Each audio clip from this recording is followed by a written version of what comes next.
গত কয়েকদিনে ঠান্ডায় বাসায় বসে বসে চিন্তা করছিলাম আমার নিশ্চয়ই করলা গাছটা একদম ঠান্ডা নষ্ট হয়ে যাবে, কিন্তু আলহামদুলিল্লাহ ঠান্ডায় গাছটা এখনও সতেজ আছে এবং অসংখ্য করলা বের হচ্ছে।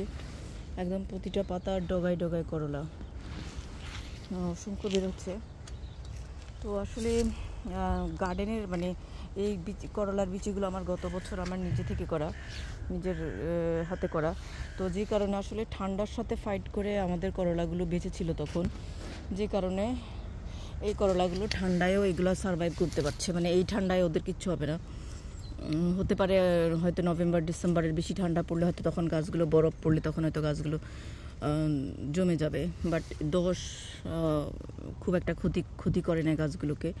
সেমভাবে সিম গাছগুলো, এগুলো তো আসলে অনেক স্ট্রং ডিএনএ এগুলোর, কারণ এগুলো ঠান্ডার সাথে ফাইট করে এগুলো বড় হয়েছিল, যে কারণে এগুলো আসলে এই ঠান্ডা এগুলো কিছুই হবে না।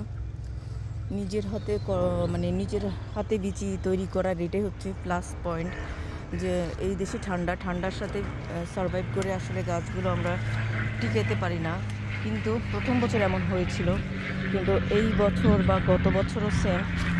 আবার সিম গাছগুলো, এই যে সিম গাছগুলো অসম্ভব ফুল এখনও আছে এবং মনেই হয় না যে এতটা ঠান্ডা পড়েছিল, গাছগুলো এখনও সতেজ আছে।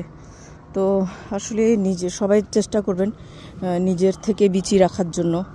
দেখা যায় যে প্রতি বছরই যারা গার্ডেন করেন তারা কিন্তু নিজের থেকে বিচি রাখলেই ভালো।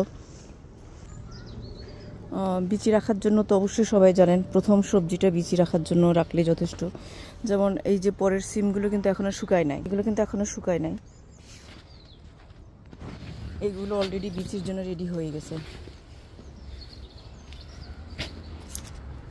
তো প্রথম লাউ, প্রথম সিম এবং প্রথম যে সবজিগুলো বের হয় করলা, বেগুন ইত্যাদি জিনিসগুলো আমরা কিন্তু যদি বিচি রাখার জন্য চিন্তা করি তাহলে আমরা কিন্তু প্রথম সবজিটা রাখবো, কারণ প্রথম সবজিটা 3 মাসের ভিতরে শুকিয়ে যায়।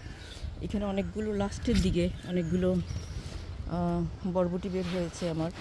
আমি আসলে 4 বছর পর সফল হয়েছি বরবটি করে। এবার অসংখ্য বরবটি বের হচ্ছে, এখনও বের হচ্ছে, গাছটা অনেক সুন্দর সতেজ।